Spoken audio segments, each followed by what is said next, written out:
골로새서 두 번째 시간을 함께 보도록 하겠습니다. 골로새서의 주제는 교회의 머리요 만물의 뜸이신 그리스도 예수다라고 그렇게 함께 말씀을 좀 보았죠. 우리가 에베소서는 교회론, 그러니까 만물의 가장 중심은 교회이고, 또 골로새서는 그 교회의 머리는 누구냐? 예수 그리스도시다. 기독론에 관한 이야기를 나눴다라고 보고 있습니다. 물론 이것이 두부를 쫙 나누듯이 이건 이거고 이거다라는 것은 아니지만 주된 주제가 그렇다라는 거예요. 결국은 교회와 그리스도는 하나이고 그분의 몸이고, 그 교회를 이루는 구성원들이 하나가 될 때 참다운 그리스도의 몸을 이루는 건강한 교회가 될 수 있다라는 것이죠. 그래서 에베소서든 골로새서든 뭐 다른 성경도 마찬가지겠지만 모든 성경을 함께 그리스도의 몸을 중심으로 보는 것이 매우 중요하다라는 것을 우리가 보게 되었습니다. 지난주 우리는 저자가 누구인지, 언제 기록되어 있는지 이것에 관한 이야기 나눴고요. 배경적 설명으로 라우디게아 지역, 또 히에라볼리 지역에 관한 이야기를 나눴습니다. 자, 오늘은 역사적 배경부터 다시 또 시작을 했어요. 우리 본문 조금 앞에 하겠습니다. 자, 이 역사적 배경은 왜 중요하냐면 우리가 성경을 읽어보면 그냥 그런가 보다라고 넘어갈 수 있는데, 요즘 들어 이 성경의 배경에 관한 관심이 많이 대두되고 있습니다. 우리 이전에는 목사님께서 영적인 해석, 어떤 신앙적인 해석, 복음적인 해석을 가지고 예수님에게만 초점을 두어서 모든 것을 설명을 하셨어요. 이게 틀린 건 아닙니다. 그렇게 설명도 돼야 돼요. 그러나 조금 더 말씀을 넓게 보자면 왜 그렇게밖에 말씀하실 수밖에 없었는지, 왜 그런 표현을 하셨는지, 이것에 대해서 말씀을 알면 더 큰 성경의 주제에 대해서 우리가 알 수 있다는 것이죠. 특별히 서신서는요, 분명한 목적을 가지고 지습니다. 여러분, 편지 보내보셨잖아요. 편지 그냥 보냅니까? 안부 편지도 분명히 목적이 있거든요. 내가 보고 싶다라든지, 뭐 좀 도와달라든지, 뭐 좀 준비해달라든지, 이런 편지를 씁니다. 아마 이런 목적 있는 제일 큰 편지가 뭐냐면 아마 우리 아들들 군대에서 보내는 편지일 거예요. 요즘은 편지 안 보내죠? 장 집사님 혹시 편지 받아보셨나요? 받아보셨어요? 그렇구나. 감성적인 편인데. 요즘 영세 영적이 혹시 편지 보냈어요? 그렇구나.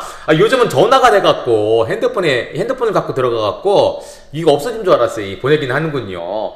저는 편지를 많이 보냈어요. 저희 어머니께도 보내기도 하고 저 집사람한테도 보내기도 했는데 갔는지 모르겠어요. 하여튼 편지를 많이 보냅니다. 주된 목적이 뭐예요? 보고 싶다, 뭐 만나고 싶다, 그립다라는 표현과 함께 뭡니까? 부탁하는 거죠. 엄마 다음번 이거 좀 보내줘. 택배로 이거 보내주세요. 이거 좀 사다 주세요. 보냅니다. 이제 저희 아들도 내년이나 후년이면 이제 군대에 들어가게 되는데 아마 또 다른 변화를 좀 느끼게 될 것 같아요. 편지는 분명한 목적이 있다라는 거예요. 근데 그 목적이 분명히 무엇인가를 알기 위해서는 배경적인 면을 봐야 된다는 것이죠. 그냥 예수님이 진짜, 예수님 믿으면 구원받아, 이걸로 모든 것을 적용하면 물론은 크게는 맞지만 자세히는 모르는 거예요. 그래서 성경의 배경서를 아는 것이 굉장히 중요하다. 물론 저도 이렇게 성경을 배경서와 함께 본문을 가르치지만 요즘 들어 많은 성경 가르치는 이 학교들, 성경을 가르치는 어떠한 성경 공부방에 대해서 이런 배경에 관한 얘기를 참 많이 합니다. 우리 박 전사님이 지금 이런 어성경 읽어지네 성경 공부 지도자반을 이제 들어가거든요. 좀 있습니다.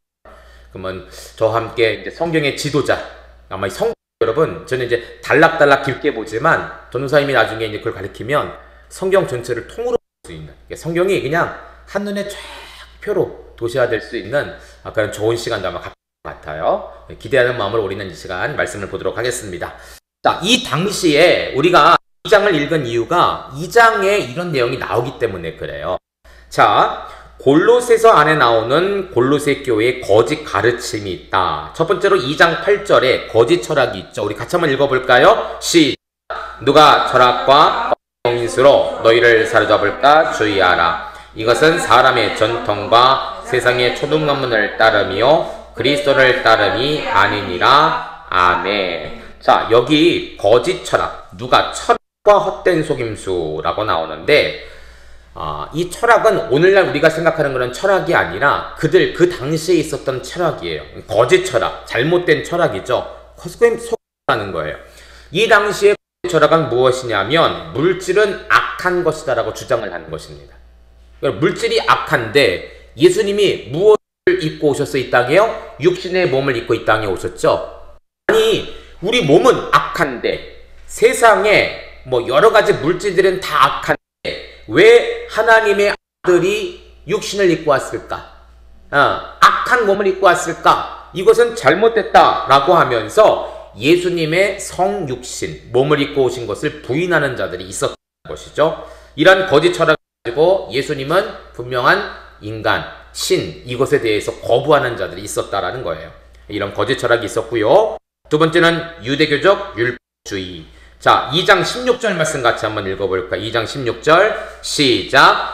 그래서 먹고 마시는 것과 절기와 초하루나 안식일을 이유로 누른지 너희를 비판하지 못하게 하라. 아멘. 만약에 이 골로새 교회에 이방인들만 있었다면 이런 먹고 마시는 것, 절기, 초하루, 안식일에 관한 이야기가 안 나왔을 것입니다. 근데 분명히 그 안에 유대인 그리스도인들이 있었다라는 것이죠. 그쵸? 여러분 오늘 우리는 안식일 얘기 안 하잖아요. 안식일 날 제가 토요일 밤부터 해서 이렇게 해야 됩니다. 얘기 안 해요. 그쵸? 우리는 오로지 주일만 얘기합니다. 왜냐하면 우리는 다 이방인 그리스도인이기 때문에 그래요. 그쵸? 만약에 우리 교회에 유대인들이 있었다라면 우리 교회 한 3분의 절반 정도가 유대인들이 있었다라면 분명히 저는 6월절에 설명을 했어야 될 것입니다. 근데 그러지 않거든요.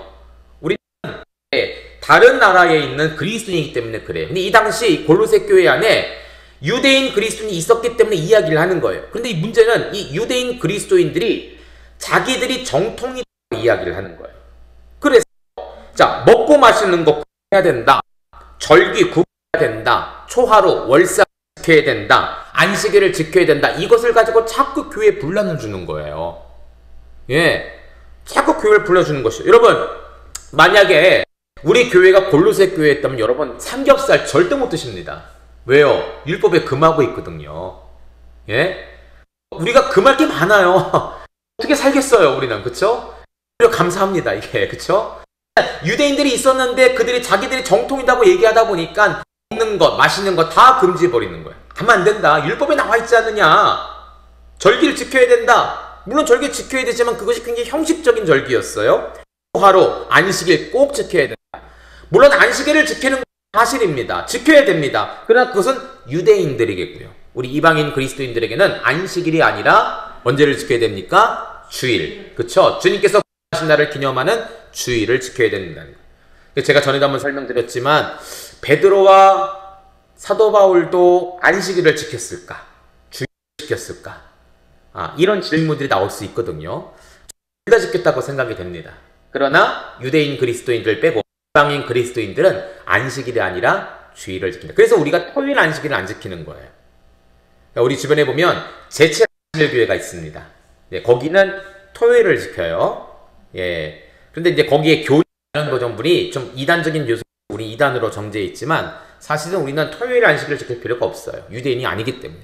예. 그러나 성도이기 때문에 안식일을 어디로 옮겨왔냐면 예수님이 하신 주일로 옮겨왔다는 거죠. 어떤 사람들은 이 주일, 일요일이잖아요. 이 일이 날일, 해를 뜻하거든요.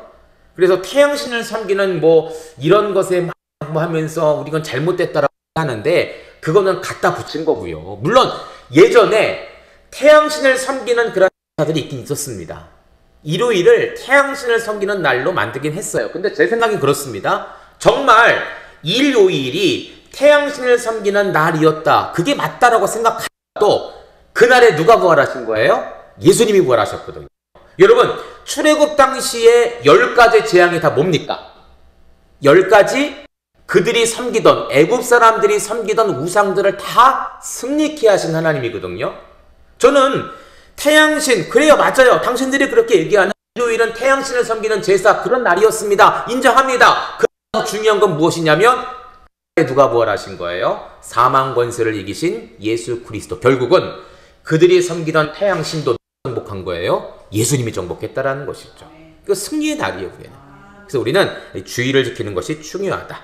유대 율법은요 계속 이것을 가지고 강조하면서 이방인들까지도 유대인화 만들려는 할례를 받아야 된다. 뭐 이런 식으로 자꾸 교회에 분란을 주는 이런 일들이 있었다라는 것이죠. 혼합주의 사상으로서의 천사 숭배 사상이다. 자, 2장 18절 우리 같이 한번 다시 읽어볼까요? 시작. 아무도 꾸며낸 겸손과 천사 숭배를 이어 너희를 정죄하지 못하라. 그가 그 본 것 외에 의지하여 그 육신의 생각에 따라 헛되이 과장하고. 아멘. 자, 꾸며난 겸손에게 있습니다. 꾸며낸 겸손. 일부러 겸손한 척 한다, 이런 의미가 아니라요. 사실 어떤 의미냐면요. 하나님께 내가 직접 예배한다라는 것은 감당할 수 없는 일로 생각했어요. 내가 어떻게 만왕의 왕이신 하나님을 이렇게 예배할 수 있을까? 그러면 예배를 못하냐? 예배는 해야 되잖아요. 누구에게 의지하냐면 하나님과 우리 사이에 있는 이 영적인 세계 가운데 있는 천사를 통하여, 천사는 하나님과 인간 사이에 역할을 하잖아요. 그래서 천사에 대한 숭배를 하는 것이 결국 하나님을 예배하는 것이다. 여러분, 아버지와 아들 관계에 대해서 내가 아버지한테 뭘 부탁하고 아버지한테 뭔가를 이야기하고 아버지와 같은 밥상에서 밥을 먹는 거 굉장히 나는 이거 안 돼. 아버지는 존경받아야 되니까 난 절대 안 돼. 그렇게 해서 밥 안 먹고 다른 곳에서 먹고 이런 아들 없잖아요. 하나님은 우리를 아들, 딸의 관계로 만들어 주셨는데 이 혼합주의 천사 숭배 사상은 일부러 그것에 대해서 된 겸손을 주는 거예요. 꾸며낸 겸손을 주는 거예요. 그럴 필요도 없는데 하나님은 위대하신 분, 하나님은 존귀하신 분이 내가 어찌 그렇게 할 수 있을까? 그래서 그것을 피하고 대신 천사를 통해서 예배를 드리며 중간 단계를 통해 예배를 드리게 하는 이런 천사 숭배 성상이 있었다는 것이죠. 이게 아니라는 거예요. 그쵸? 아니라는 거예요. 여러분, 그렇게 하나님이 존귀하고 원대하고 대단한 분이라면 아들을 뭐하러 보내셨겠습니까? 그 아들을 육신의 몸을 입고 왜 얘기 하셨어요? 아니잖아요. 그쵸? 꾸며낸 겸손이에요. 그럴 필요 없는데 자기들이 일부러 만들어낸, 하나님은 우리를 아들, 딸로 불러주셨는데 내가 너를 낳았다라고 하셨는데 이런 꾸며낸 겸손을 통해서 하나님과 거리를 두게 하고 이런 일들이 이 당시에 이단적인 배경이 있었다라는 것이죠. 금욕주의, 우리 21절부터 23절 우리 같이 한번 읽어볼까요? 시작. 곧 붙잡지도 말고 맛보지도 말고 만지도 말라 하는 것이니 이 모든 것은 한때에 쓰이고 없어지리라. 사람의 명령과 가르침을 따르느니라. 이런 것들은 자의적 숭배와 겸손과 몸을 괴롭게 한다는 지있는 모양이나 오직 육체를 따르는 것을 금하는 데는 조금도 유익이 없느니라. 아멘. 자기 몸을 왜 금욕을 할까요? 자기는 육체, 즉 물질이기 때문에 악하다고 본 거예요. 이런 악한 내 육체가 어떻게 하나님을 뵐 수 있을까? 여러분, 좀 이따 나오겠지만 우리가 전에도 말씀을 나눠봤습니다. 우주적인 이원론에 따지면 하늘에 있는 세계와 땅에 있는 산은 이원화, 분리가 되어 있기 때문에 절대 오를 수가 없어요. 그러나 소수의 사람에게는 그것이 주어졌는데 어떤 사람들이냐면 이런 것을 초월하는 사람, 결국 이런 것들을 초월하기 위해 내 육체를 괴롭게 만드는 거예요. 내 육신은 나쁘니까, 내 물질은 악하니까 나를 쳐서, 나를 자해해서, 나를 찢어서, 나를 괴롭게 해서 악한 것들을 다 내려놓고 영적인 세계에 오를 수 있다라고 생각한 자들이 바로 금욕주의예요. 여러분, 금욕은 두 가지입니다. 하나는 참는 거, 아까도 만지지 말라, 보지도 말라, 먹지도 말라, 이런 금욕주의가 있고요. 하나는요, 반대적이에요. 오히려 몸을 그냥 더 막 쓰는 사람, 이런 사람들을 쾌락주의라고 하거든요. 성적인 것에 또는 세상의 여러 가지 온갖 것에, 우상적인 것에 내 몸을 그냥 다 맡겨서 내 몸을 허투루 쓰는 사람, 막 쓰는 사람들이 있는가 하면 몸을 오히려 금욕을 해서 또 막 쓰는 사람들이 있어. 이 모든 것들을 하나님께서 금하셨다라는 것이죠. 여러분, 성경에서 중요한 단어, 오늘도 한 번 말씀이 나왔는데요, 질서라는 말이 중요합니다. 질서. 우리 몸은 규모 있고 질서 있게 써야 되는 거예요. 우리 몸은 악한 것은 사실입니다. 그러나 여러분, 이 악한 몸도 사실은 누가 만드셨어요? 하나님 만드셨거든요.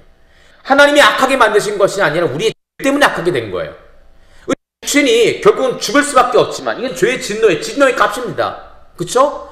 예수님 믿어도 안 죽는 건 아니에요. 다 죽습니다. 그러나 우리의 영혼은 사는 것이죠. 예수 그리스도를 믿음으로 우리의 영혼이 사는 거예요. 우리 육체는 죽지만 영혼은 사는 거예요. 그렇다고 해서 여러분, 이 육신 아무렇게나 막 살면 안 된다는 것이죠. 구원파가 그랬던 거예요. 예전에 세월호 사건 때 그 배에 탔던 자들이 다 구원파 사람들이거든요. 애들이 죽었는데 전혀 죄책감을 못 느껴요. 어떻게 인간적인 양심을 갖고 그렇게 할 수 있을까? 근데 그들의 신앙적인 관점에서는 그게 맞아요. 구원파들은 뭐냐면 이미 자기는 구원받았기 때문에, 이미 자기는 선택되었기 때문에 내 몸이 무슨 죄를 져도 이 육체는 전혀 상관이 없다는 거예요. 단순히 껍데기라는 거예요. 내가 죽고 하늘나라에 가면 이 몸은 아무런 없기 때문에 내 몸의 죄는 전혀 상관이 없다라고 말하는 사람들이 구원파 사람들입니다. 이 당시 이원론 이런 자들이 있었다는 거예요. 금욕주의죠. 자기 몸을 포기해야 된다고 생각하는 사람. 절대로 안 됩니다. 이러한 이 영적인 이 종교적인 배경이 있었습니다. 또 볼까요? 우주적인 이원론. 제가 계속적으로 한번 설명을 드렸죠. 하늘에 있는 존재와 땅에 있는 존재가 7개의 층이 나눠져 있어서 그 안에 우리가 알 수 없는 비밀의 신비의 영들이 가득 채워져 있습니다. 이 플레로마 충만이라는 단어예요. 여러분 사실 충만이라는 단어가 우리가 성경 안에서 쓰이는 단어이지만 사실은 그 당시에는 이 우주적 이원론 이 자리에 쓰던 자들. 이런 뭐 잘못된 이방에 빠졌던 자들이 썼던 단어인데 사도 바울은 그것을 오히려 가져다가 변형을 시킨 것이죠. 진짜 충만이 뭔 줄 아냐? 그게 아니라 하나님이 충만이야 라는 말로 이렇게 바꿔서 표현하고 있는 거예요. 차용을 한 것이죠. 차용. 그래서 플레로마, 이 가득차, 이 플레로마라고 하는데 가득 차다. 충만이라는 단어가 바로 여기서 나온 것입니다. 그래서 이 안에 우주적인 신비한 영들이 가득 찼기 때문에 인간들은 하나님께 나아가고 싶지만 가지를 못하는 거예요. 왜? 이런 영들에 의해서 막혀버리는 것이죠. 막혀버린다. 여기서 나온 것이 바로 이제 영지주의자들이 바로 이런 이야기들을 했습니다. 그러나 사도 바울은 그것이 아니라는 것이죠. 하나님께 나아가는 것을 막는 영들이 있는 것이 아니라 오히려 하나님은 그 모든 것들 위에 가득 찬 충만이다. 가득 찬 충만이라는 사실을 알려주고 있는 거예요. 그리고 소수의 몇몇 사람들에게만 그것이 주어진 것이 아니라 여러분 에베소 3장 8절 같이 한번 읽어볼까요? 시작! 모든 성도 중에 특히 작은 자보다 더 작은 나에게 이 은혜를 주신 것은 측량할 수 없는 그리스도의 풍성을 이방에 전하게 하시고 아멘. 자, 이 당시 우주적 이원론에 있는 사람들 중에서는 하나님께 신의 단계에 오를 수 있는 소수의 극소수의 금욕을 통해서 천사 숭배를 통해서 이 혼합주의를 통해서 득도를 한 어떤 사람들만이 갈 수 있다고 했는데 사도 바울은 그게 아니라는 것이죠. 나를 봐라. 나는 지극히 작은 자 중에 더 작은 자인데 나에게도 누가 임했다라는 거예요? 그리스도의 측량할 수 없는 풍성, 충만이 임하게 되었다라는 거예요. 너희는 안 된다라고 하는데 그리스도 안에서는 된다라는 거예요. 하나님의 은혜가 오면 된다라는 거예요. 여러분 구원 얻는 것이 돈이 제일 많은 사람들에게만 가장 이쁜 사람들에게만 주어진다고 생각해 보십시오. 그럼 어떻게 되겠어요 여러분들? 좀 비참하죠? 그쵸? 물론 여러분들은 얼굴이 이쁘시게 괜찮아요. 그쵸? 근데 우리가 뭐 나라에 5손가락 안에 부유한 사람들 많아요 우리는요. 그쵸? 돈이 있어야 가고 이뻐야 가고 멋있어야 가고 IQ가 뭐 150 이상이 단다라고 그러면 갈 사람은 극소수입니다. 그럼 우리 하루하루의 삶이 굉장히 비참할 것 같아요. 왜요? 나는 죽어라 일해도 죽어라 예배해도 갈 수가 없는 거예요. 이게 이 당시 우주적 이원론자들입니다. 그러나 사도 바울은 그 모든 것을 깨부신 거예요. 그게 아니야. 나를 봐. 지극히 작고 작은 자 중에 더 작은 자이지만 그리스도의 은혜의 풍성함이 임했다. 소수가 아니라 다수에게 누구든지 그리스도의 이름을 부르는 모든 자에게 이 은혜를 주셨다라는 사실을 알려주면서 우주적 이원론 영주주의를 반박하고 있다라는 사실이에요. 그렇죠? 자, 우리 자연적인 영들 초등학문이라고 나왔는데 이 초등학문은 초등학교 학생들이 배우는 학문이 아니에요. 저희 막내가 어제 취업 통지서가 나왔습니다. 만정초등학교에 오라고 1학년 일반으로 오라고 어제 왔어요. 동현이 첫째 아이가 초등학교 입학한 날 제가 기억을 하고 있거든요. 그게 12년 전이에요. 12년 후에 또 한 번 1학년 교실에 제가 들어가게 되었습니다. 1학년 가면 어때요 여러분들? 1학년 준비를 해야 되잖아요. 더하기 해야 되고 빼기 해야 되고 요즘 저희 막내가 좀 스트레스가 많아요. 학교 들어가면 못 따라가면 안 되잖아요. 그래서 이제 엄마 아빠가 좀 시키고 있고 좀 가혹하게 시키고 있어요. 그래서 제가 많이 혼납니다. 바닥에 제가 먼저 시키는데 그러지 말라고 하더라고요. 모르면 안 되니까 시키는 거예요. 그러니까 받아쓰기 얼마나 여러분 어렵습니까? 제가 시키는 게 크레파스, 구두, 뭐 나무 이런 거 쓰라는 거예요. 얼마나 쉬워요 여러분들. 5 빼기 3, 뭐 7 빼기 2 얼마나 쉬워요.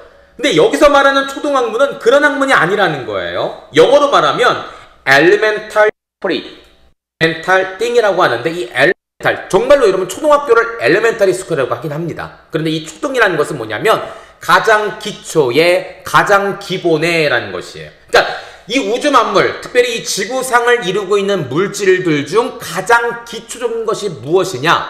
그것은 물, 그쵸? 구름, 아니 공기, 뭐 불, 뭐 이런 것들이에요. 땅, 불, 물, 이런 것들이 이 세계에 존재하는 가장 기초적인 것들 가운데 영적인 힘들이 임했다라는 것이죠. 그래서 여러분 요즘 영화 같은 거, 드라마 같은 거 보면은 이제 그런 게 나옵니다. 예, 굉장히 이런 뭐 땅의 정령, 뭐 바람의 정령, 그래갖고 바람을 움직여서 뭔가를 이루는 사람, 뭐 땅을 움직여서 뭔가를 이루는 사람, 사실 그게 아니거든요. 예, 그 뭐 자연적인 요소 가운데 뭐 신적인 요소가 있는 것은 아닌데 그것을 섬기는 자들이 있어요. 우리나라도 이런 것들 있잖아요. 토속신앙들 있잖아요. 돌을 섬기고 나무를 섬기고 뭐 이런 것들 있지 않습니까? 아무것도 없는데 거기에 영이, 신적인 영이 있다라고 믿는 사람, 이게 바로 자연적인 영들이에요. 그래서 이러한 영들을 섬기던 자들이 바로 그 당시에 있었다라는 것이죠. 그러니까 예수님을 믿는 믿음만 갖고 부족한 거예요. 그러니까 자꾸 딴 거를 찾는 거죠. 여러분 오늘날 이제 좀 있으면 다가옵니다. 이제 연말이잖아요.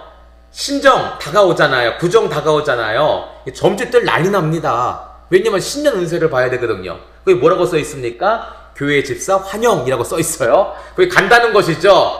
예수님 믿지만 뭔가 부족한 거예요. 예수님 믿지만 뭔가 좀 답답한 거예요. 좀 눈에 보이는 뭔가가 있었으면 좋겠고 뭔가 좀 들려주는 게 뭐가 있으면 좋겠다라고 생각해요. 그렇다고 목사들이 여러분 얘네 어떻게 될 겁니다. 집사님 얘네 동쪽 가지 마세요. 이런 얘기 안 하잖아요. 못하죠. 할 수도 없고. 예? 근데 이런 소리를 듣고 싶은 거예요. 인간들은 그래요. 그렇지 않습니까? 뭔가 좀 확실한 걸 보고 싶은 거예요. 눈에 안 보이는 뭔가가 아니라 내 눈앞에 당장 보이는 뭔가, 내 귀에 들리는 잠깐 뭔가를 듣고 싶은 거예요.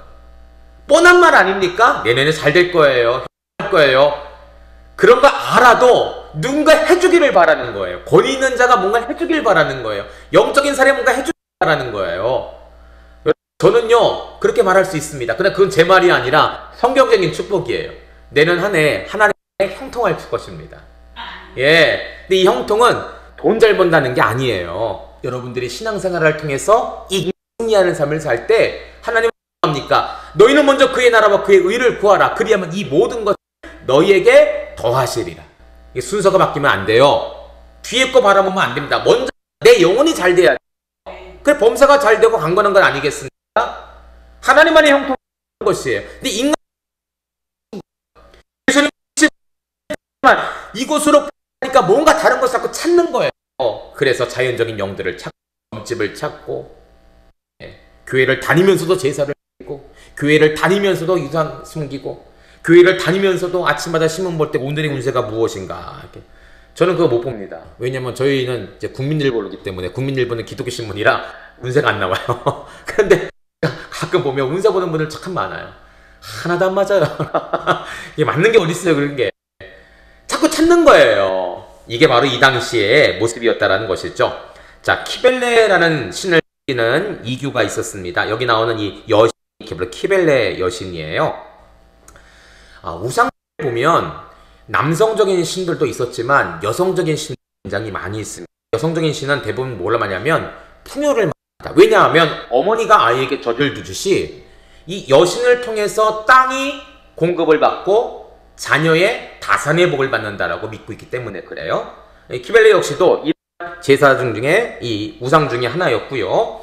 이러한 신들이 왜 문제가 되냐면 이러한 예배를 드리고 제사를 드린 다음에 반드시 무엇이 따르냐? 음란이 따릅니다. 성전에 있는 창기들과 몸을 섞어요. 여사제들과 몸을 섞습니다. 그래야 내가 구원을 받는다라고 생각을 하죠. 이게 오늘날 이단들도 마찬가지예요. 여러분 우리나라의 JMS라는 제가 보기에 그렇게 매력적이하지 않은 사람인데 여자들이 많이 따르는지 모르겠어요. 그냥 할아버지 같은데 빼빼 말은. 정명석 씨가 이제 이런 일을 많이 하지 않습니까? 그러니까 이게 하와가 범죄를 했기 때문에 이 죄 씻음을 위한 하와가 여자의 대표 아닙니까? 여자들이 이 죄 씻음을 받아야 되는데 그것이 뭐냐면 내가 메시아이기 때문에 나와 관계를 맺어야 너희는 옹전함을 얻는다, 성결함을 얻는다라는 말도 안 되는 주장을 가지고 펼쳤는데 그 말도 안 되는 주장에 말도 안 되는 사람들이 다 빠졌잖아요. 우리나라 굴지에 아주 그냥 유명한 대학에 가장 미쁘고 가장 날씬한 그런 여학생들이 그렇게 많이 빠진다는 것이죠. 몸 바치고 돈 갖다 바치고 미래를 다 갖다 바쳐요. 그 메시아가 지금 어디 있습니까? 감옥에 있지 않습니까? 참 답답해요. 이 당시도 마찬가지. 반드시 우상들은, 이단들은, 적그리스도, 거짓 선교사들은요, 단순히 인간의 영혼만 파괴하는 것이 아니라 육신을 파괴하는 거예요. 그 불쌍한 여자 청년들 얼마나 아깝습니까? 남자 청년들 얼마나 아깝습니까? 다른 이단들은 사람을 죽이기까지 하잖아요. 어린이를 죽여서 묻기도 하고. 참 끔찍합니다. 그러니까 이런 우상을 섬기는 것은 제사 하나의 문제가 아니라 제사 이후에 따르는 수많은 살인과 음란과 여러 가지 잘못된 부분이 있기 때문에 굉장히 무섭다라는 것이죠. 자, 그리고 미드라라는 그런 신을 섬기는 종들이 있었는데요. 이 미드라에 대해서는 이번 자세히 알 필요는 없지만 한 가지로 표현하면 이렇습니다. 굉장히 기독교와 유사했다. 굉장히 기독교와 유사했다. 이게 사실 빛의 신으로 숭배되었던 그러한 존재입니다. 근데 이 사도 바울도 성경에는 분명히 이것을 기록을 하고 있지 않지만 이 당시 많은 서신서라든지 많은 자료들을 보면 사도 바울이 굉장히 두려워했던 그리고 굉장히 염려했던 이단 중에 하나예요. 왜냐하면 확연히 다르면 차이가 날 텐데 이거는 굉장히 기독교와 비슷해요. 제가 좀 조사한 내용을 적어놨죠. 자, 도덕적인 계명을 지키는 의무, 죽은 후에 빛의 세계로 들어가기 전에 행위에 따라 심판을 받는다. 우리 기독교도 그렇지 않습니까? 의를 행했는가? 거짓을 행했는가? 그리고 세례를 거행하고 성만찬을 거행하는 이런 것들이 굉장히 기독교와 유사한 의식들이 많았어요. 그래서 사람들이 헷갈려합니다. 그러니까 사도 바울도 굉장히 유심히 본 거예요. 그리고 굉장히 염려하며 본 것이죠. 그래서 굉장히 기독교 날카로운 대립을 일으켰던 이유가 바로 미드라를 섬기는 신비주의 종교였다라는 사실을 우리가 볼 수가 있습니다. 자, 언제 교회가 세워졌는가? 사도행전 2장 10절에 보니까 제가 잠깐 적어놨죠. 오순절 강림 때 부르기아라는 말을 분명히 이야기합니다. 여러분, 부르기아 세 가지가 뭐가 있었다고 했죠? 여기 라오디게아, 에서 히에라골, 이게 부르기아 지역이에요. 그쵸? 사도행전은 분명히 부르기아에 있는 사람들이라고 표현했어요. 그러니까 그때 어떤 사람들이 성령의 오순절 마가의 다락방 사건을 보고선 그들의 설교를 듣고선 돌아가서 교회를 세웠을 것이다 라고 많은 사람들이 주장을 하지만 충분히 가능성은 있지만 성경 예정은 부족합니다. 이게 됐다라고 표현하는 표현이 없어요. 그래서 이거는 그냥 한번 이럴 수 있겠다라고 생각을 하고요. 두 번째, 사도행전 16장 6절 AD 50년인데 이 당시 2차 전도 여행 중에 바울이 부르기아와 갈라디아 땅을 지나갔습니다. 왜냐하면 2차 전도 여행 때 사도 바울이 아시아 지역을 전도하려고 계획을 했는데 하나님께서 갑자기 틀어버리셨어요. 어디로 가라고 했죠? 마게도냐, 이 빌립보 지역 있는 쪽 가라고 방향을 틀어버리셨습니다. 그래서 이 당시에 바울이 부르기아 지역과 갈라디아 지역에 방문은 하긴 했지만 거기서 뭔가를 이루거나 뭔가를 하진 않았어요. 잠시 방문했을 뿐입니다. 그리고 그 당시 사도 바울이 골로새 교회를 세우지도 않았죠. 네, 여기 나오는 증거들은 제가 전에도 한번 빌레몬 때도 말씀드렸기 때문에 넘어가도록 하겠습니다. 골로새 교회는 분명히 세운 사람이 분명히 나와 있고 분명히 다른 사람이 세웠다라는 것이죠. 세 번째는요, 사도행전 18장 23절에 AD 53년, 3년이 지난 다음에 3차 전도 여행 중에 다시 갈라디아 지역과 부르기아 땅을 방문했습니다. 근데 거기에 이미 교회가 있었다고 해요. 그런데 이 교회는 어디냐? 오늘 우리가 말하는 골로새 지역 그쪽이 아니라 남갈라디아 지역. 남갈라디아 지역. 그러니까 여기 앞에 있는 지도를 보면, 자, 한번 볼게요. 자, 이 갈라디아와 부르기아 지역에 2차와 3차 전도 여행 중에는 아마 이 지역, 이 밑에 지역, 이 루스드라, 더베 이 지역을 방문하지 않았을까라는 이야기를 합니다. 그래서 지금 AD 53년에 3차 전도 여행 중에도 부르기아 지역과 갈라디아 지역을 방문을 하긴 했지만 사실은 오늘 우리가 말하는 라오디게아, 골로새 지역은 아니라 남갈라디아 지역이었을 것이다. 이 부분이었을 것이다 라고 우리가 생각을 할 수가 있죠. 그리고 가장 가능성인 것은 무엇이냐면 AD 54년, 57년경 사도행전 19장 1절 말씀이 나왔는데 우리 한번 찾아볼까요? 사도행전 19장 1절 말씀. 자, 신약성경 사도행전 19장 1절 말씀입니다. 220면에 나와 있는데요.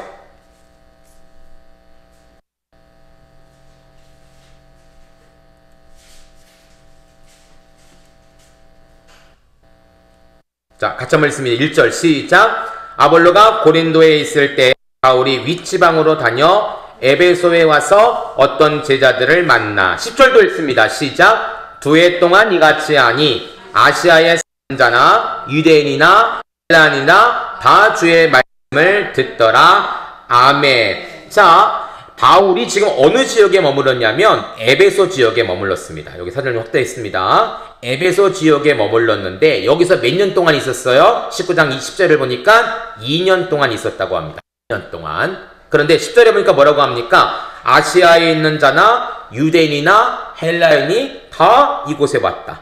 그쵸? 아시아 사람, 유대인, 헬라인은 누굴까요?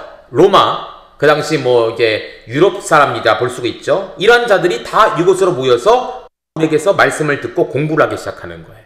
거기서 은혜를 받게 된 것이죠. 바로 이곳에 2년 동안 여기서 가르친 곳이 만약 무엇이냐면 두란노 서원이라는 곳이에요. 두란노 서원. 여러분 두란노 말 많이 들어보셨죠? 에베소에 있는 두란노 서원에서 2년 동안 말씀을 가르쳤을 때 바로 이곳에 골로새에 있었던 에바브라와 빌레몬이라는 사람이 와서 말씀을 듣고 자기 장으로 돌아가서 교회를 세웠을 것이다 라고 그렇게 볼 수가 있습니다. 그러니까 앞에 부르기아 지역에 온 사람들이 가서 교회를 세웠다. 내정이 부족하고요. 사도 바울이 골로새 지역을 방문했다. 사도 바울은 교회를 개척하지 않았기 때문에 골로새 교회를 개척하지 않았기 때문에 뭐 거기서 교회가 세워졌다라는 표현을 할 수도 없고 잠시 머물렀기 때문에 그들에게 뭔가를 가르쳤다. 말씀을 증거했다 라고 볼 수 없습니다. 제일 확실한 것은 에베소 지역에서 두란노 서원에서 말씀을 가르칠 때 사도행전 19장 1절과 10절 말씀을 바탕으로 해서 오히려 골로새 지역에 있는 사람들이 와서 복음을 듣고 그것을 가지고 자기의 고장에 가서 교회 그룹을 만들지 않았을까. AD 54년에서 57년경 에베소 지역에서 말씀을 듣고 가서 교회를 개척했다라고 볼 수가 있는 것이죠. 그래 우리 빌레몬 때도 그런 말씀을 드렸어요. 교회 개척자는 에바브라입니다. 에바브라. 그런데 이 에바브라가 누구와 함께 개척을 했냐면 빌레몬이. 왜냐하면 빌레몬이 좀 잘 사는 사람이었거든요. 오네시모 종을 둘 정도였어요. 그리고 자기의 집을 교회로 오픈할 정도였습니다. 그래서 빌레몬과 함께 개척을 해서 에바브라가 사역적인 부분을, 빌레몬이 재정적인 부분을 담당을 했죠. 후에 에바브라가 사도 바울과 함께 감옥에 갇혔을 때는 빌레몬이 그 일을 해서 교회의 지도자가 되고 그 아들 아키포가 말씀을 증거하는 자가 되었다라는 말씀을 제가 자주 드렸습니다. 이거 기억하시죠? 기억하고 있다면 대단한 겁니다, 여러분들. 이거 아직 모르는 성도도 많이 있어요. 참 대단합니다, 여러분들. 자, 누가 교회 구성인가? 특별히 4장 12절, 7절, 10절, 19절, 1절 말씀을 보니까 에바브라는 사람이 나오고 아키포라는 사람이 나오고 또 라오디게아의 num바, 지난주에 말씀드렸죠? 오네시모를 보낸다, 오네시모. 또 빌레몬서 1장 1절에 보니까 이 골로새 교회의 지도자가 그 당시 빌레몬이라는 사람이었죠. 그래서 이러한 인물들이 있었다. 계층도 있습니다. 종과 주인에 관한 이야기가 나오고요. 또 인종적인 이야기도 나옵니다. 3장 11절을 보니까 헬라인, 유대인, 할레파, 무할레파, 야만인, 스고드아니인이 나오죠. 자, 헬라인은 헬라말을 쓰는 유럽인들, 유대인은 이스라엘 사람들, 할레파, 무할레파는 이제 할례를 받은 유대인이냐 받지 않은 이방인이냐. 여기 야만인이라는 것은 헬라어를 쓸 수 없는 사람을 뜻합니다. 헬라어를 쓸 수 없는 사람. 오늘날로 말하면 영어를 쓰면 굉장히 유식해 보인다고 하잖아요. 그 당시 헬라말을 쓰면 굉장히 유식해 보인다고 합니다. 그래서 이 제자들도 그 당시 유행이 그랬어요. 이스라엘 이름도 있었지만 헬라 이름도 있었거든요. 바울과 사울이 바로 그런 겁니다. 사울은 유대식 이름이고요. 바울이 헬라식 이름이에요. 유대인 가운데는 사울을 쓰고 이들 나가서는 바울이라는 이름을 썼습니다. 왜냐면 헬라식 이름을 가지고 그들 나름대로 쓰는 이름을 가지고 내가 접근하기 위해서 이 이름을 썼다라는 것이죠. 야만인들한테 헬라를 맡는 사람, 스고디아인은 흑해 주민에 살았던 남북한 부족입니다. 제가 전에 말씀드렸죠. 교회 안에는 이런 다양한 계층들이 있다라는 거예요. 온전한 사람, 온건한 사람, 마음이 심성이 착한 사람만 있는 것이 아니라 때로는 염소 같은 사람도 있어요. 난폭한 사람도 있어요. 나와 전혀 다른 배경을 갖고 있는 사람이 있습니다. 근데 교회는 그게 교회인 거예요. 그게 교회예요. 여러분, 우리가 가야 할 진짜 성전은 하늘나라 천국 성전이죠. 거기는 계층 이런 게 없습니다. 왜냐하면 그 모든 것을 벗어버리고 부활의 영광스러운 모습으로 가기 때문에. 그러나 이 땅의 교회들은 달라요. 다 다릅니다. 여러분, 부모 자녀도 똑같을까요? 아니에요. 평생을, 물론 이제 결혼하면 반평생은 부모님과 사는데, 부모님과 같이 살아도 부모의 마음, 자녀의 마음, 부모님이 좋아하는 거, 좋아하는 거 잘 모릅니다. 그렇죠? 그러나 전혀 태어난 곳도 틀리고 자라온 환경도 틀리고 이런 자들이 교회에 모여있으니 얼마나 많은 분란이 있겠어요. 그러나 이 모든 것을 아우르고 양보하고 헌신하고 그것을 참아주고 이해하고 섬겨주는 모습이 교회 안에 이루어질 때 바로 거기가 천국의 아름다운 모습이 이루어진다는 것이죠. 우리 교회는 왜 그런 분들이 있을까? 아파하지 마세요. 고민하지 마세요. 원래 교회는 그런 곳이. 대신 내가 그런 분들이 변화될 수 있도록, 그런 분들이 믿음 안에 바로 설 수 있도록 헌신하는 것이 바로 직분자, 우리 사명의 모습이다라는 사실을 볼 수가 있는 것이죠. 자, 좀 빨리 나가볼게요. 교회 장점과 약점은 무엇인가? 제가 표에 나와 있으니까 여러분 나중에 찾아보시면 좋을 것 같아요. 신실한 형제들이 있었고요. 또 믿음과 소망과 사랑을 행하는 자들이 있었고, 열매를 맺어 진리에 대한 교훈을 받았고, 믿음이 굳건하고, 에바브라는 사람에 의해서 배움을 받는 그런 신실한 교회였다. 바울과 동역자들을 위해 기도하는 교회였고, 함께 히에라볼리 라오디게아 지역 교회 가운데 함께 연합했던, 신서를 받으면 서로 회람하면서 주고받고 읽었듯이 교회가 연합하는 교회였다. 또 에바브라란, 아키포, 눈바, 빌레몬이라는 아주 신실한 사역자들이 있었다라는 사실이 강점이고요. 약점은 앞에서 본 이런 것들이 있죠. 거짓 가르침, 정욕과 제약된 삶, 관계 속에서 미성숙함이 있었다라는 사실을 볼 수가 있습니다. 지난번 우리 빌레몬서 때도 강점과 약점을 봤는데요. 제가 적으로 놓았습니다. 문학 양식입니다. 이것은 서신서입니다. 서신서라고 분명히 사도 바울은 알고 있고요. 수신인, 발신인, 인사, 축복, 기도, 감사, 본문, 끝인사, 축도로 이렇게 본문을 맺고 있다. 에베소의 유사점은 제가 참고적으로 전했으니까요. 될 것 같아요. 제가 계속 말씀드렸지만 에베소서와 골로새는 서로 쌍둥이 말씀입니다. 대부분의 언어들이 유사하게 써 있고요. 대부분의 내용들도 유사합니다. 단지 조금 차이가 있다면 강조하는 부분이 조금 차이가 있어요. 에베소서는 교회론, 골로새서는 기독론, 이런 내용들이 있습니다. 거기 제가 좀 많이 적어놨는데 여러분 한번 눈으로 쭉 보시면 좋을 것 같아요. 네, 그래서 비교 같은 거 보시면 좋을 것 같습니다. 우리 마지막에요. 이 책의 중심 내용은 무엇인가? 교회의 머리요, 만물의 으뜸이신 예수 그리스도. 교회의 머리는 무엇입니까? 에베소서. 그리고 만물의 으뜸은 그리스도. 그래서 에베소서와 골로새서를 같이 보시면 아주 건강한 신앙을 우리가 유지할 수 있다는 거죠. 이 책에 쓰인 이유는 무엇인가? 교회 안에 거짓 가르침의 문제를 다루기 위해. 아까 거짓 가르침 굉장히 많았지 않습니까? 다루기 위해. 그리고 그 모든 것들 중에 으뜸이 무엇인가? 히벨레신도 아니고, 영적이주의도 아니고, 자연적들도 아니고, 교회 위의 교회. 교회 위의 머리는 바로 그리스도라는 사실을 가르치는 것.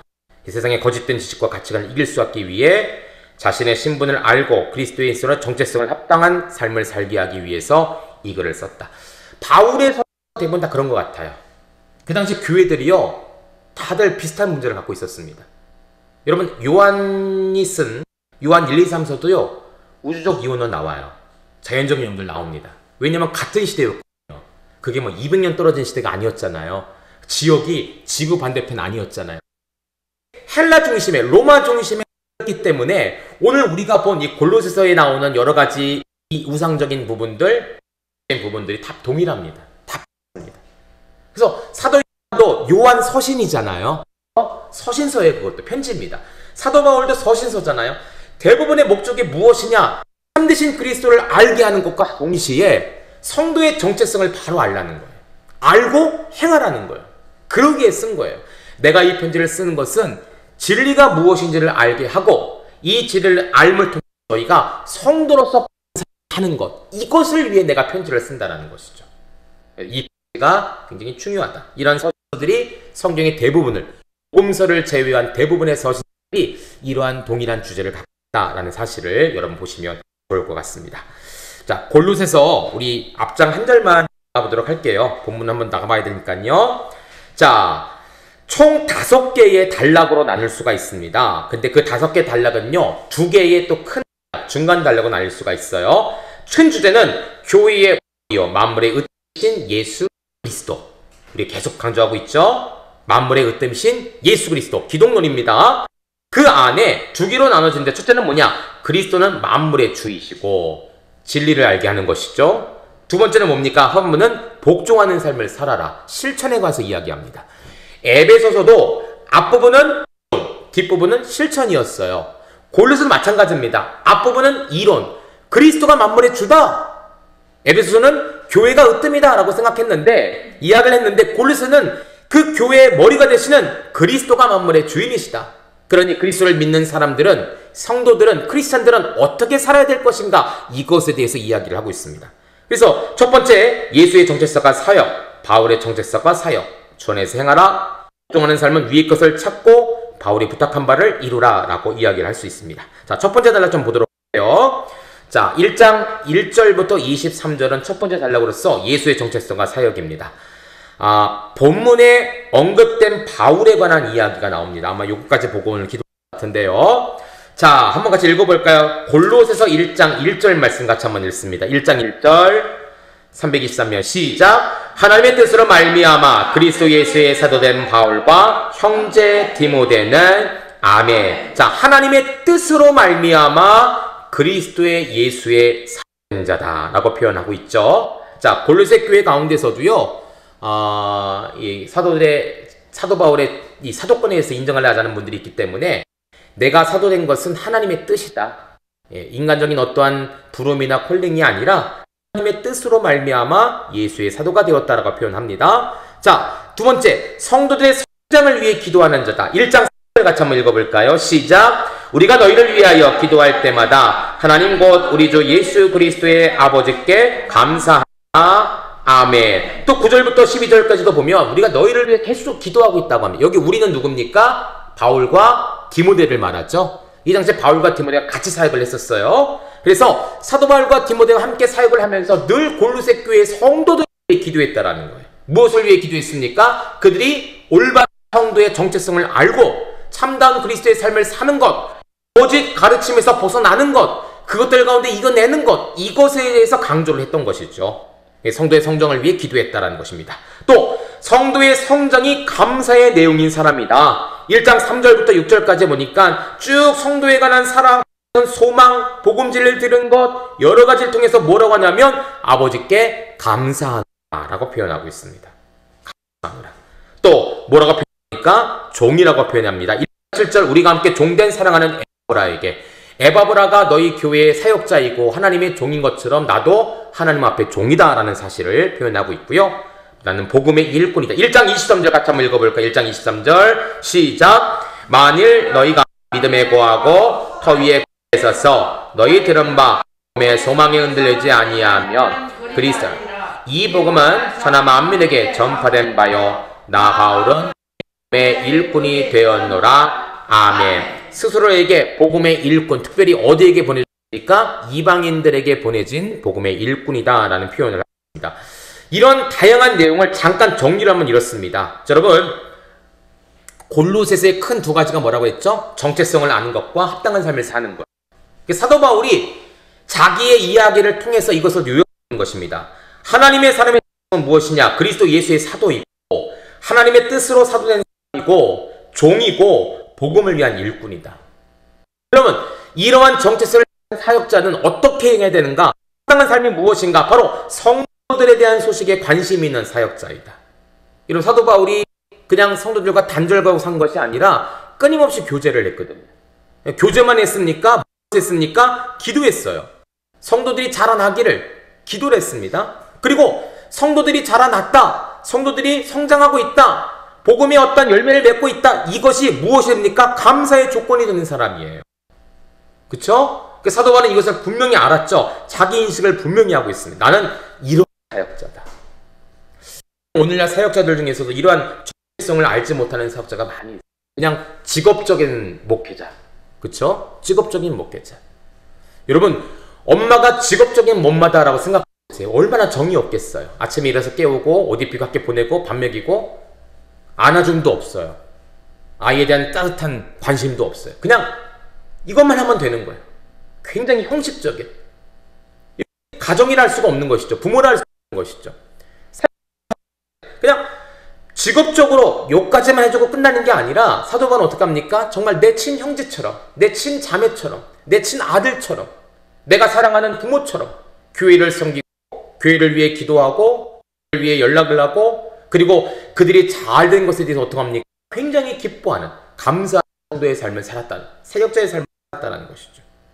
이것도 마찬가지예요. 여러분, 권사로서 직분도 마찬가지입니다. 정체성을 가져야 돼요. 내가 집사가 된 것은, 내가 권사가 된 것은 목사님이 준 게 아니에요. 누가 준 겁니까? 하나님의 뜻으로 말미암은 거예요. 여러분 그렇게 생각 안 하십니까? 교회가 줬고 목사님이 줬고 나이가 됐으니까 오래 다녔으니까 받았다라고 하면 굉장히 메마른 성도예요. 메마른 직분자예요. 내가 직분을 받았다라는 것은 하나님의 뜻으로 말미암는 거예요. 이거 얼마나 대단합니까, 여러분들? 그쵸? 그렇지 않습니까? 내가 그냥 된 게 아니에요. 요즘 뭐 어쩌다를 많이 하더라고요. 어쩌다 엄마, 어쩌다 사장, 뭐 이런 거 많더라고요. 그래서 그냥 가만히 있다가 어쩌다 사장이 되어서 뭐 일을 하는, 어쩌다 엄마가 되어서 뭐 아이를 키우는 이런 일이 나오는데 우리는 어쩌다가 아니라는 거예요. 뭡니까? 저희 하나님의 뜻이라는 거예요. 하나님의 뜻. 여러분 이거 생각하면 내가 집사라는 사실 얼마나 기쁜지 몰라요. 내가 권사라는 사실, 목사라는 사실 얼마나 기쁜지 몰라요. 사람이 준 게 아니라 누가 준 거예요? 하나님이 준 건 아니겠습니까? 우리는 뭐 어떻게 살아야 돼요? 그리스도의 종으로 살아야 되고 어떻게 살아야 됩니까? 복음을 위한 일꾼대로 살아야 되는, 내가 맡은 영혼들, 내 구역, 내 식구들, 내 교회 성도들을 위해서 서로 연락하고 그 성장에 배합하는 게 아니라, 그쵸 여러분들? 사촌 배가 아프다는데 우리 성도 그거 됐대. 배 아픈 게 아니라 진짜 감사가 돼요. 그리고 성도들의 성장을 위해 기도하셔야 되고 이러한 정체성에 바로 선 직분자들이 있을 때 교회는 부흥하고 성장할 수가 있다는 사실이죠. 사도 바울은 이것에 대해서 이야기를 하고 있어요. 여러분 정리하겠습니다. 왜 이러한 자기의 언급을 하고 있을까? 사도적 권위가 바탕이 되어야 되고요. 그쵸? 내가 왜 이만큼 관심이 있다, 이것을 강조하면서 내가 너희를 사랑하는 것처럼 너희도 서로 이렇게 사랑하고 관심을 주고 서로 아라는 표현으로 쓰고 있습니다. 또 자신의 사역자의 본을 보임과 동시에 너희 가운데 있는 에바브라는 종도 나와 동일한 권위를 가지고 동일한 사역자 의식을 가지고 너희 교회와 성도들을 섬기겠다, 이것을 강조하기 위해 이 언급을 했다라고 볼 수가 있습니다. 자, 우리 하브리타 질문인데요. 한번 여러분 집에 가서 한번 생각해 보시면 좋겠습니다. 나는 사역자로서 혹은 부모로서 바른 을 보여주고 있다고 생각하십니까? 교회에서는 지만 가정에서는 폭력적인 아빠 안 되겠죠. 교회에서는 신실한 성도이지만 마트에 가면 굉장히 욕심이 많은 주부 안 되겠죠. 우리는 안팎 어디에서나 그리스도의 본을 보이는 사람이 되는 것이죠. 오늘 사도 바울의 정체성의 그 표를 보면서 혹시 성장시켜야 될 부분이 무엇인가? 성도를 위해 연락하는 것이 부족한가? 성도의 성장에 대해서 기뻐하는 것이 부족한가? 뭐 이런 것들을 찾아보면서 나의 부족한 부분이 있는지를 한번 생각해 보시면 좋을 것 같습니다. 자, 오늘 이제 배경 말씀과 함께 앞부분 조금 나갔습니다. 다음 주에 계속 이어서 우리 골로새 나가도록 할게요. 자, 오늘 함께 기도할 제목들은 바로 이것입니다. 자, 정체성. 정체성 분명하셔야 돼요. 저도 가끔 매너리즘에 빠질 때가 있습니다. 굉장히 뭔가를 하기 싫어하고 뭔가 굉장히 우울해지고 이런 마음이 있을 때가 있어요. 그때 보면 나의 정체성을 잃을 때가 많이 있어요. 예전에 그런 프로그램이 있죠. 나가수. 여러분 나가수 뭔지 아십니까? 기억나십니까? 나가수? 나는 가수다. 이 가수에 나와서 노래를 하는데 아주 우리나라 굴지의 대단한 가수들이에요. 그런 가수들이 나와서 경영 프로그램에서 떨어집니다. 떨어져요. 아니 그렇게 막 음반산을 많이 받았던 사람들도 떨어집니다. 떨어지면 굉장히 창피하잖아요. 근데 오히려 그것을 통해서 다시 한번 자신을 가다듬더라고요. 물론 창피하긴 해요. 새파랗게 어린 이 후배 가수들과 서로 경연을 해서 내가 고 그렇게 우리나라 한때는 너무 바빠고 헬리콥터를 타고 막 지역을 옮겼던 그러한 가수인데도 경영대에서 떨어지는 거예요. 사람들의 투표와 심사위원 투표는 떨어지는 거예요. 그게 나가수라 프로그램입니다. 저는 그거 보면서 그런 생각을 했어요. 나가수. 나는 가수다. 자기의 정체성을 바로 아는 것이죠. 나 목수. 그죠? 나는 목사다. 그렇죠? 나는 성도다. 이 자기 정체성이 분명하셔야 돼요. 때로는 우리가 부끄러움을 당할 때도 있고 수치당할 때도 있고 때로는 여러 가지 일들 때문에 아파할 때도 있지만 그때마다 우리의 정체성을 바로 해야 됩니다. 정체성을 바로 한다는 것은 하나님의 바로 서는 거예요. 하나님, 내가 권사입니다. 내가 집사입니다. 내가 목사입니다. 내가 우리 아이의 엄마입니다. 내가 내 남편의 아내입니다. 자기의 정체성을 바로 아셔야 돼요. 그래서 어머니 학교, 아버지 학교, 목회자 학교 있는 이유가 바로 그거예요. 정체성이에요. 그걸 모르면 그냥 합니다. 의미 없이 목적입니다. 그러나 나는 어머니입니다. 여러분, 어머니 학교 하면 제일 주가 뭐냐? 나는 어머니입니다. 아버지 학교면 주님, 나는 아버지입니다. 자기의 정체성을 바로 아는 거예요. 자기의 정체성을 알아야 내 사역에 행복할 수 있다는 것이죠. 오늘 여러분들의 정체성을 다시 한번 생각해 봤으면 좋겠습니다. 나는 그냥 엄마가 된 게 아니에요, 여러분들. 그냥 권사가 된 게 아니에요. 그냥 성도가 된 게 아니에요. 하나님의 뜻으로 말미암았다. 하나님께서 주셨다. 이 사실에 우리가 다시 한번 바로 서서 어떻게 내 아이를, 우리 성도를, 내가 맡은 구역원들을, 내가 맡은 셀 혹은 여러 가지 부서의 사람들을 어떻게 사랑할 수 있을까? 어떻게 섬길 수가 있을까? 사도 바울처럼 내가 정체성에 합당한 삶을 살아야겠구나라는 그런 마음을 갖고 살고자 하는 그런 마음이 있었으면 좋겠습니다. 우리 함께 좀 찬양 한 곡 하고요. 기도하는 시간 갖도록 할까요? 자, 오랜 시간 여러분 들으셨습니다. 우리 270장 우리 보혈 찬양 차게 한번 부르고요. 정말 주님께서 부르신 하나님의 뜻으로 말미암은 사역자다, 성도다, 직분자다, 그리고 엄마다, 아내다 라는 사실 알고 오늘 정체성을 가지고 올 집에 가도록 하셔서 우리 함께 기도했으면 합니다. 말씀을 기억하면서 비록 우리 골로새서 앞 배경 부분을 좀 많이 설명을 하긴 했지만 우리 본문의 첫 번째 정체성에 관한 이야기 한번 생각해 봤으면 좋겠습니다. 내가 정말 그리스도의 보혈의 피로 깨끗함을 받은 성도인가? 부르심 합당한 삶을 사는 성도인가? 집사와 권사, 목사로서 합당한 삶을 살고 있는가? 그리고 또 내가 정말 우리 자녀들의 아빠로서 한 아내의 남편, 한 아내의 아내로서 정말 그렇게 헌신하며 사랑하는 그런 삶을 살고 있는가? 형식적이고 무미건조하고 이윤적인 그런 삶이 아니라 정말 사랑을 기반으로 우리가 그렇게 살아가고 있는가를 바로 알게 하옵소서. 오늘 사도 바울은 정말 형식적인 삶이 아니라 정말 내 가족처럼, 내 자녀, 내 부모처럼, 내 형제처럼 교회를 사랑하고 성도들을 사랑하는 그 모습을 보게 됩니다. 우리도 그와 같은 그러한 삶을 사는 참다운 성도들이 되게 하여 주시옵소서. 그리고 여러분 각자의 제목, 간절한 부르짖음 함께 기도하고 오늘 모임을 마치겠습니다. 우리 주여 한번 외치시고 우리 통성으로 기도하실 때 하나님의 큰 역사를 주여 한번 외치시고 통성으로 기도하시다가 기도를 마치도록 합니다. 주여 하나님 아버지 감사합니다. 오늘 우리와 함께하여 주시고 우리 인도하여 주시는 주님의 사랑에 감사합니다. 우리가 주님을 더 사모하는 간절한 마음을 갖게 하여 주시고 하나님 안에서 완전히 승리하는 성도의 삶을 살 수 있도록 하나님 역사하여 주시옵소서. 주님만이 힘이시오, 우리의 능력이시오, 우리의 구원이심을 믿게 하여 주시고 내가 하나님 합당한 그 성도의 삶을 살 수 있는, 정체성에 합당한 삶을 살 수 있는 우리 믿음의 모든 성도들이 될 수 있도록 역사하여 주시옵소서. 주 아버지 감사합니다. 하나님 감사합니다. 감사합니다. 하나님 감사합니다. 우리와